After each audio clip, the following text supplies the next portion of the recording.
Welcome to day 15 of WordPress Translation Day. So we went for a day and it turned into a week. It then increased to a little bit more than a week. And here we are 2 weeks later and the 15th day that we have been running mini events for WordPress translation. It's wonderful to see everybody. And we're now joined by a brand new panel. So for the people who've been watching throughout, you've already met Nilo, who is one of the GTEs for Spain. We have another joining us as well today. And we are also joined by the Venezuelan team, who have been very busy today and have been running a mini event and would really love to get some more contributors involved. And this is your chance to find out how and why they love contributing. We're also very lucky to be joined by Larissa. And Larissa going to give a wave. And she's joining us from the WordPress marketing team and one of the WordPress Translation Day organizers with myself and a few other people that you've been meeting throughout the last 2 weeks. So welcome, everybody.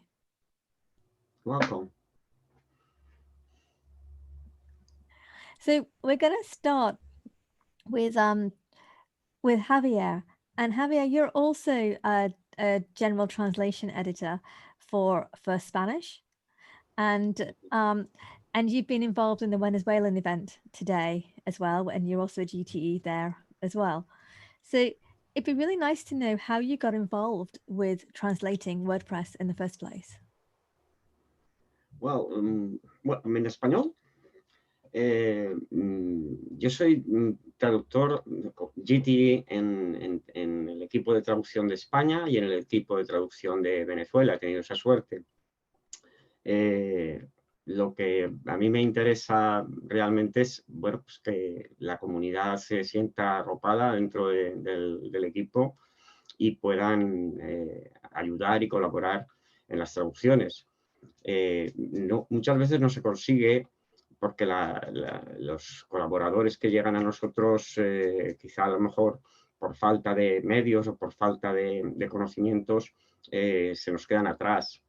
Pero bueno, con eventos como el de hoy y otros que habéis estado realizando durante estos 15 días, se va haciendo comunidad y se va consiguiendo atraer a muchos de ellos a las distintas comunidades de políglotas de WordPress. Entonces yo quiero agradeceros el esfuerzo que habéis hecho desde marketing y desde el equipo de políglotas para que todo esto se haya podido llevar a cabo. Y gracias. Okay, so what Javier says is that he's been a translator in Venezuelan Spanish, but also in European Spanish, Spanish from Spain.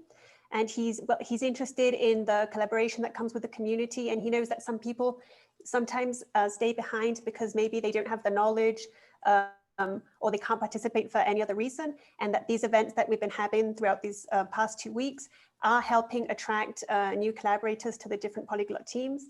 And he'd like to thank the effort that the marketing team and all the other locales have made in order to make these events happen and attract more people to them. Thank you. And thank you to Larissa, because that's a pretty tough to do live translation, but done with such grace that hopefully it'll encourage more people to come do that too. So because we have a buddying scheme as well that we're developing for language buddies, and we hope that if you have a language that you can share with other people in the team and help them just get started by explaining some of the terms, that would be great to do. So we suddenly had lights flicker here, so I'm not sure. We've got a storm going on outside, so I will just say, because this is a live that we're doing for a recording, that if that happens again, I will hand over to Nilo so that he will take the rest of the session. So because I can see the lights keep flickering in this in the studio here. So thank you for that.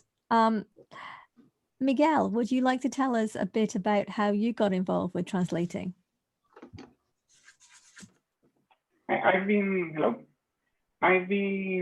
involved with the local WordPress community because I'm the meetup organizer of one of the cities in Venezuela. So I heard about this event we have like a group chat for all the country. So I knew about this event and then I decided to participate because I participated like 2 years ago or 3 years ago in the event from October 2017. So I said that it is time to start helping again with the translation team. So that's how I got it to the chat through the WordPress Venezuela chat. And I think that shows the importance of the locale Slack channels and encouraging people to just get involved, because it's not just the Make WordPress Slack. Each of the locales have their own Slack or Telegram or something similar. And you can get involved and talk to other people in your own community. They can help you. They can tell you what meetups are happening, and they can help you get started with translating as well. So thanks for sharing that, Miguel. Larissa, would you like to do the rest of the introductions and questions so that I can adjust my lights while you do that? Of course. So we can start with Yordan next. If you can tell us a bit how you got involved in the community, in the translation community. ¿Cómo comenzaste en la comunidad de políglotas traduciendo y ahora, bueno, estás básicamente uno de los organizadores de este evento? Cuéntanos un poquito de cómo comenzaste.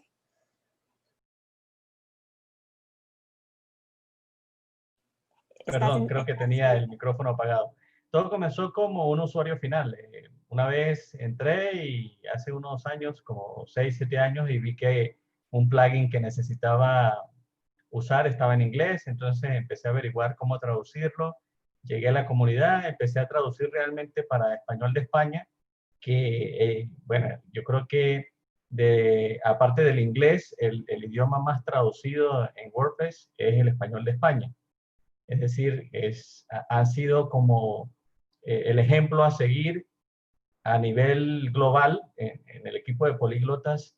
Y bueno, una vez en una conversación que tuve con Fernando Tellado, uno de los GTE, le dije que, bueno, que qué sentido tenía tener todas esas variantes de español si podíamos traducir en España y aunar esfuerzos para completar las cadenas de traducción allí. Fue cuando él me dijo, lo que pasa es que cada uno de nosotros tenemos nuestras propias particularidades y hay realmente un sentido más allá de simplemente traducir, sino adaptar a nuestra idiosincrasia, pues las traducciones, aparte de traducciones técnicas que tienen que ver sobre los nombres de conceptos y de regiones, ¿no? Como por ejemplo, en España la unidad de la división territorial del segundo nivel es provincia en vez de estado, ¿no? Como es acá.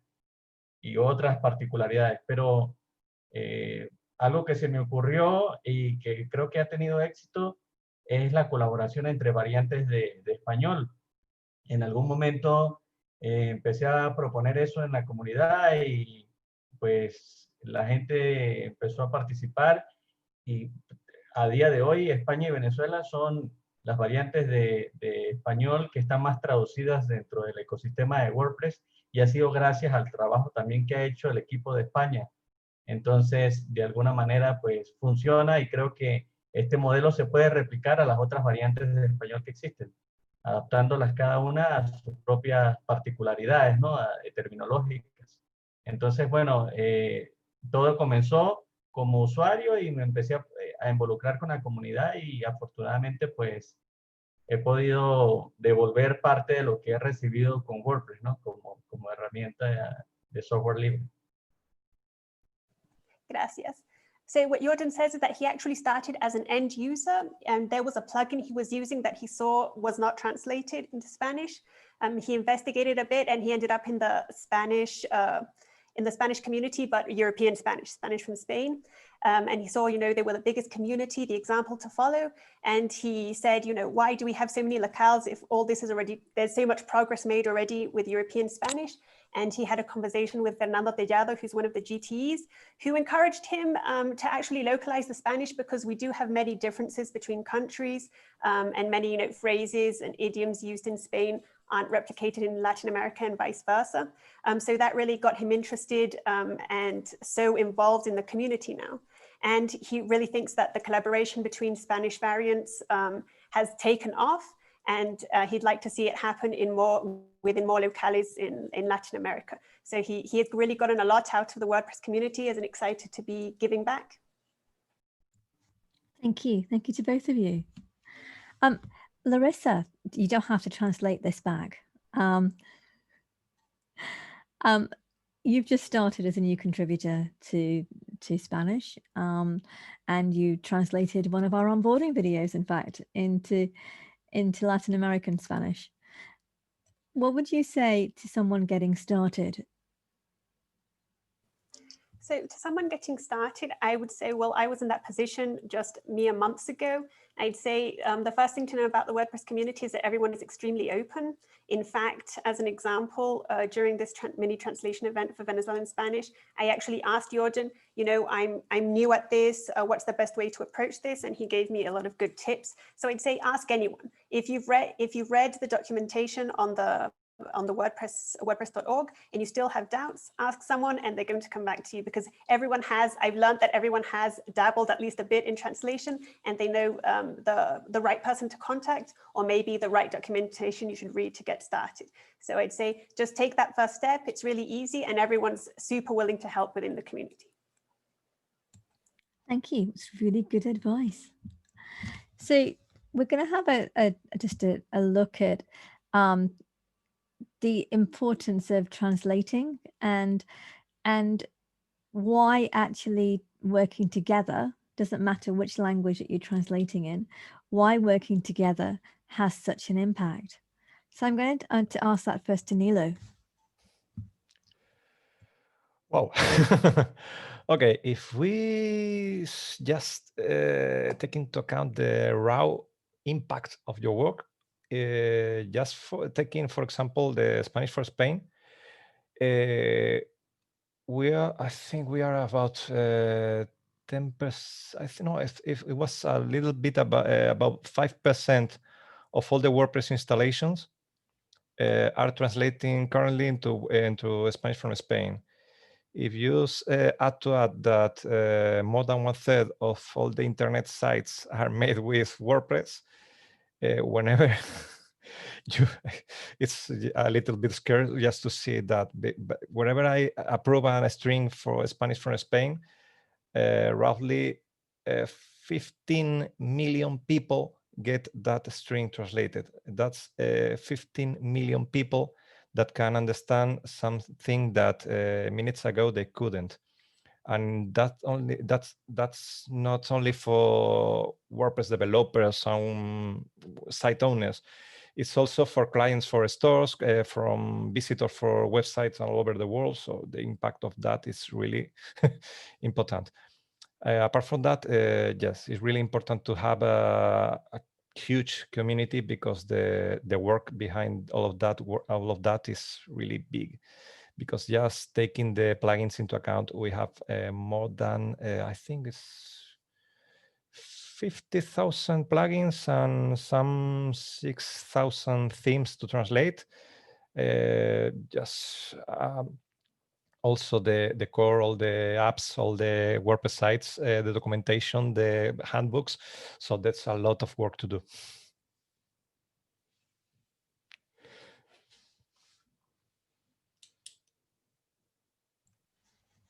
That's a really insightful answer. I was writing some of those things down so that we can make sure we include them in the Q&As. And Nayoko, who's one of the global mentors, and one of the talks has highlighted that 50% roughly of installs of WordPress are not in English language. That's quite something. So translation of WordPress is hugely important to its growth. WordPress currently powers 38.5% of the web. and that's quite a big amount. And the nearest other CMS to that figure is quite a difference in the percentages. So thank you, Nilo, for that answer. Javier, I love the fact that your dog is joining in, and please don't send them away. They can come and take part too. We're a very WordPress pet friendly, aren't we, Larissa? Yes, we are. We've even had a goat on one of the WordPress marketing events. And I never thought I'd say that, but we did. We had a goat. Chickens. We had a lot of chickens from Chris. We even had chickens at DevChat, and that I think I don't know what you reply to that, but yes, we've had chickens too. So, and we have yet to have a donkey. I don't think we've had a donkey yet, but we have put the challenge to our farming buddies to do that. So please don't feel that your dog is in the way. They can join. I'm not sure if Javier is aware that that's not a problem. So the so Javier, it would be really nice to know how, in terms of being a GTE, if someone's thinking about becoming a general translation editor and working their way towards it, what would your advice be to them?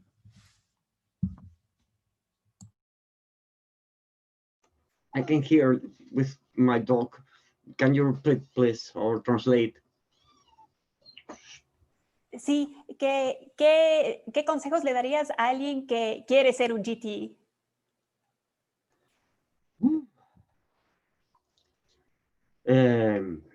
Paciencia, dedicación,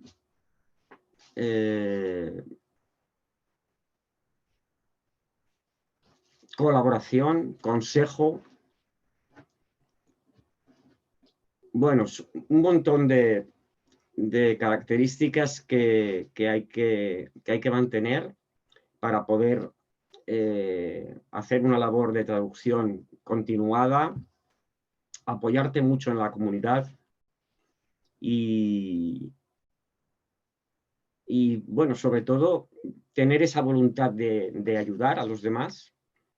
Y como decía antes Nilo, pues tener también la responsabilidad de saber que las cadenas que o bien apruebas como GTA o bien tú mismo traduces, cuando lleguen a las actualizaciones hay millones de personas que van a recibirlas, con lo cual la responsabilidad también es muy grande. Entonces yo recomendaría seriedad dentro de lo que cabe, y constancia en el trabajo y paciencia. A veces la labor de un GTE no es tampoco agradable, ¿no? Cuando tienes que rechazar o cuando tienes que cancelar traducciones, ¿no? Pero hay que hacerlo. Gracias. So Abha, what Javier is saying is that there are 3 or 4 things or characteristics you should have when you're a GTA, which is patience, dedication, desire to collaborate, to receive and give advice. And also you have to find support in the community. And besides that, a desire to help and an awareness, and you have to be humble and realize that the strings you approve will have a huge impact or can have a huge impact on the entire community. And that it's not always easy. You know, sometimes you have to do things that aren't, it's not all rosy, but that it's very rewarding. What a beautiful answer. And thank you, Larissa, for the translation too. And thank Javier too. So just an open question to all of you. What is the most interesting thing that you have translated in the in WordPress so far? And I'll get Larissa to get your answers.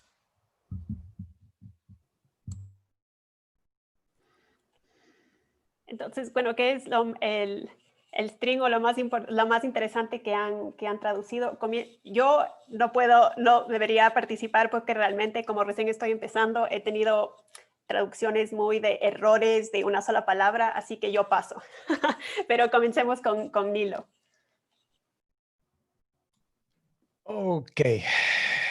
I think that should be the WordPress sample page.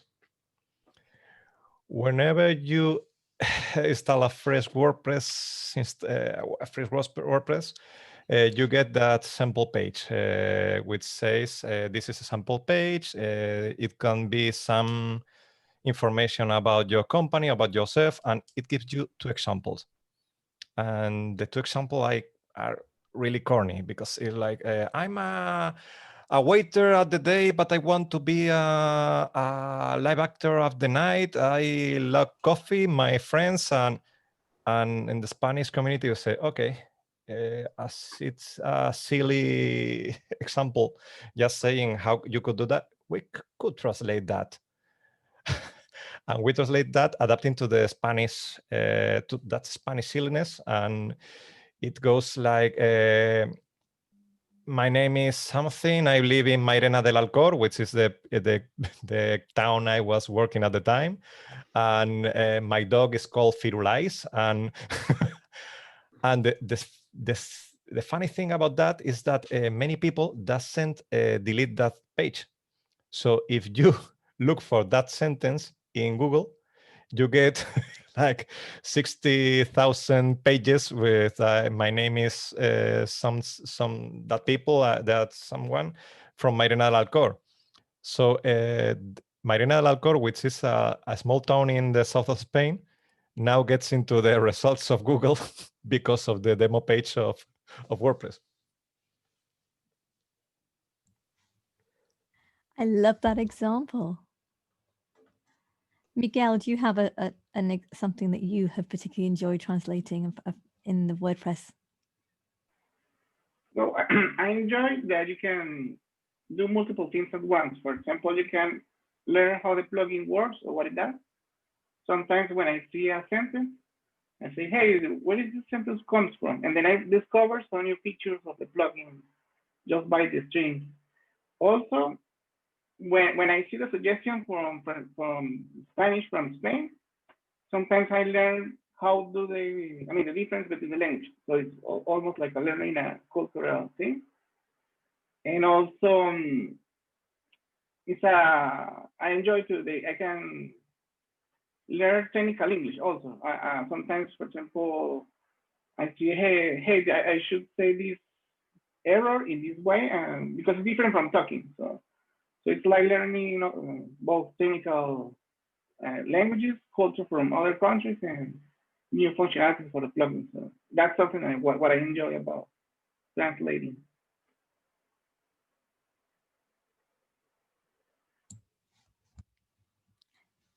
Larissa, how about you? And then you can take the question to our other 2 Spanish colleagues as well.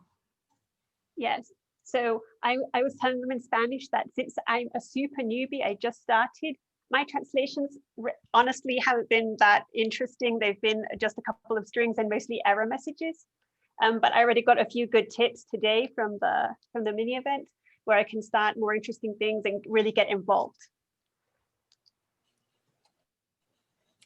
Y ahora, Yordan, te voy a pedir que tú también nos cuentes cuál ha sido la traducción más interesante, tipo cadena, tema, plugin, página, lo que sea, y que nos cuentes un poco de por qué fue lo más interesante.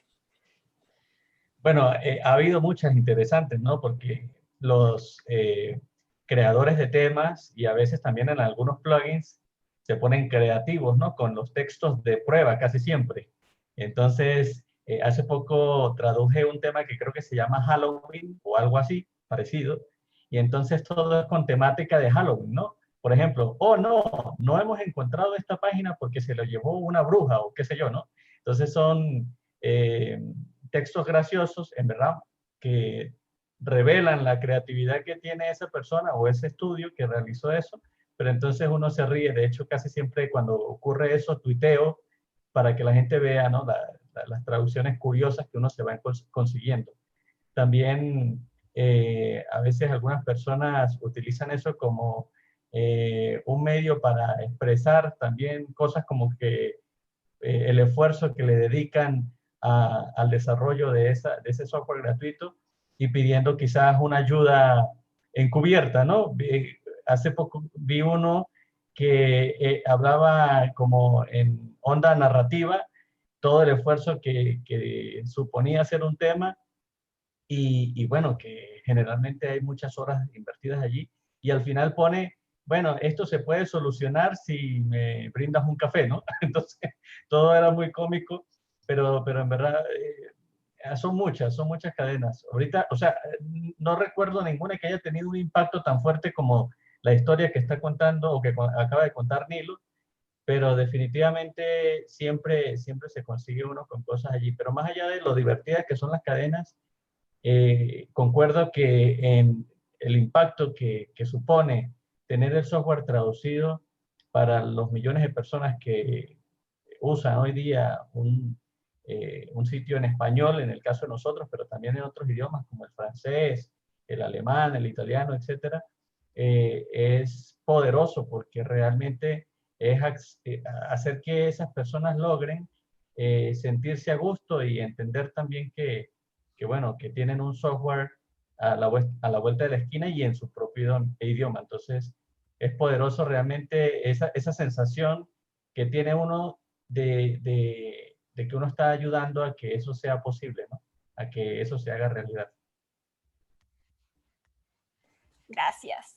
So Yordan says that, like Nilo mentioned, there are some things that you see that make you smile. He recently translated or was looking at a Halloween theme. So there were some pages that mentioned, you know, witches and things, so that keeps it interesting. And he also came across a theme where the theme author actually used it to tell a bit of storytelling, and say that, you know, this is a lot of hard work, and one way you can help me is by buying me a coffee. So he basically inserted that into the theme, and of course Yordan had he thought it was funny, and he sometimes shares these things that he finds online, but that beyond these anecdotes, that he really it's so important to understand the impact that your translations and other people in your community, their translations can have. And that always keep in mind the larger mission is to be as inclusive as possible, include as many communities and languages as possible in the translations. Wonderful. And I think you also learn words, don't you, as you go along? So as you've all been speaking, I've been adding words to my list here of Spanish words that I didn't know.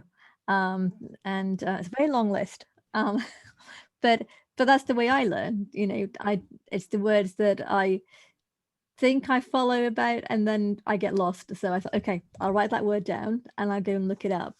And actually that was something Nilo said, you know, listen to things, and the more you listen to, you'll start to pick it up and start to realize, okay, that's familiar, and it's less scary. So it was very good advice.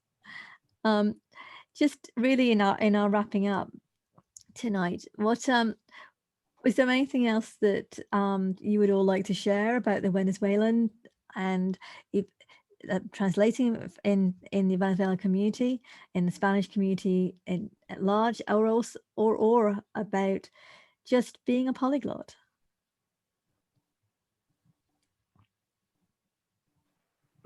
Well, I remember the first time that I went to WordPress.org, and when I tried to download WordPress and I saw that it was Spanish Venezuelan, I felt like more attracted to the project, because it's like, hey, I didn't know what was behind, but it was like, hey, they care about my country. So it was like an extra, and I was really happy to discover it. That's a really lovely example. So, thank you. Thanks for sharing that. So thanks for everybody that makes that possible. Oh, definitely. Does anybody else like to share? You've all done some wonderful stories tonight, and I'm conscious that you've come straight from the translation event to here, so I'm aware that it's been a long day for you all. Well, I would like to give a shout out about an application we have used in the relationship between the Spanish and the Venezuelan community. That is a tool called BP Polyglots Facilitator from one member of the community from Spain, which is Jesus Amieiro, which is a tool where you can input the plugin or theme you're translating, and it gives you you give an in language, an in local, an out local, and it gives you out a translation file with the strings that already have been translated in that language. So if the Venezuelan team are translating a plugin that has some strings that are already translated in Spain, they can get the string they can get from us, and then can adapt that to the Venezuelan locale, which usually is much less work than doing that from scratch. So that's one of the reasons that the Venezuelan team has been able to get into speed and to get into full translation for much of the main teams. And that tool can be used by any local. There are 13 Spanish locals that can use that tool, but also there are many languages that share common roots, and there are also many locals that are similar between them, like the German and the formal German. And so we can share that tool because it can help a lot, especially with smaller communities. Nilo, do you want to tell us the name of that tool again? It's WP Polyglots Facilitator, and the author is Jesus Amieiro. It's a lovely thing to get involved with the WordPress community. It has been 15 days of non-stop translation, and that is something that is quite amazing. And we've had locales and communities join in everywhere, and we're now joined by Meher. Thank you, Meher. And no, she's come back again. And we're just waiting for Olga, I think.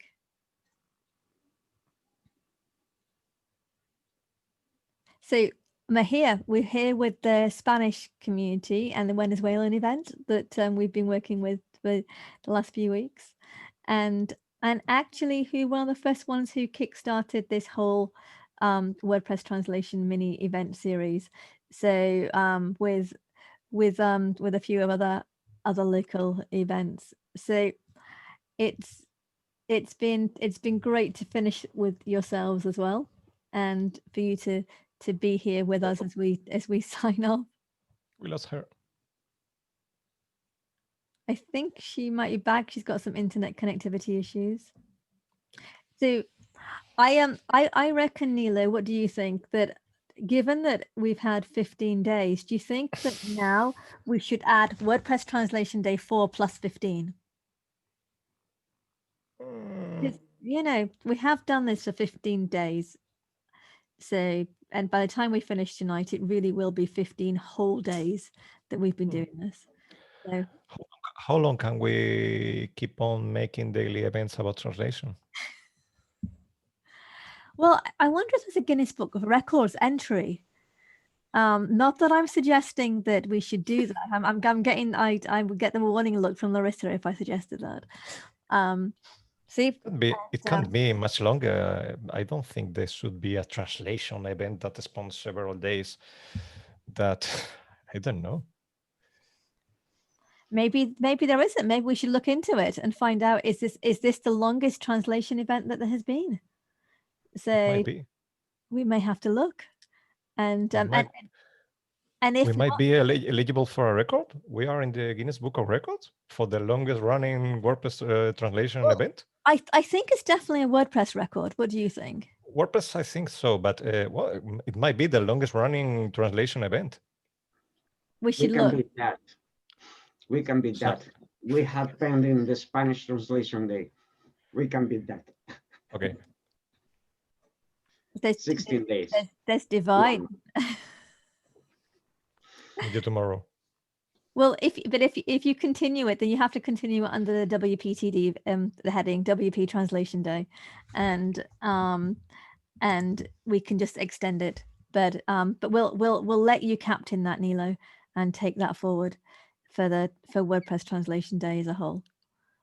Well, So we have 118 locales, I think. So if one people from each locale make a daily event for the next day, we have 3 to 4 months of events. Might be nice. we could. We may have broken the record already.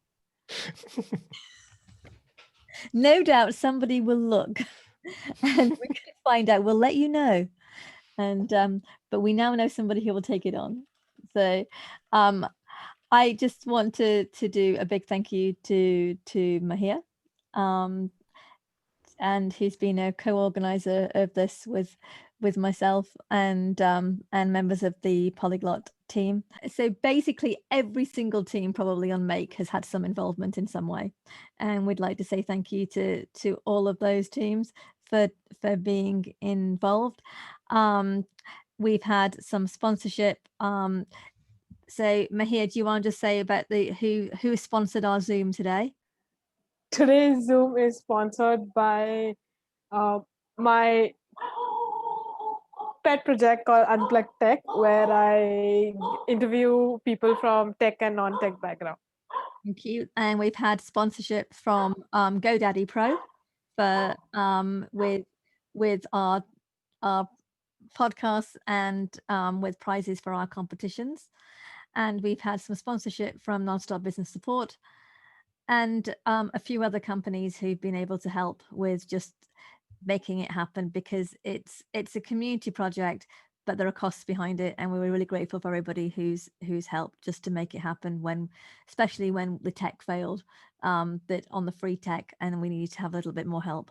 So thank you to everybody and to all the sponsors of the WordPress Translation Day site, and we'll be doing a bit more about everybody who's made it happen too. So all that leaves for me is to say thank you. Thank you to the marketing team. And also, I think it'd be really nice just to say goodbye together, if we can, in our own languages. Before saying goodbye, I think from all the communities and everyone, we'd like to tell you as well, thank you for getting this show, for hosting so many interviews. Thank you. And keeping the show going. Thank you, everybody. We will be doing a lot more. If you feel like you want to share your polyglot story or your contributor story, we have plenty of opportunities to do so. Get involved, comment on the Make WordPress Marketing blog, join the Make WordPress Marketing Slack, or the LinkedIn team, which is Make WordPress Team. No, that's wrong. Make WordPress Marketing Team on LinkedIn. I'm looking at Larissa, who's nodding at me. I've got it right. You can join Polyglots and find out what's happening. There's 2 channels on the Slack. There is the Polyglots channel that meets twice a week on different times of the day, and there's also the Polyglots events. So lots of ways to get involved. You'll also have a local Slack. Please do get involved. Together we make WordPress. Goodbye. Goodbye.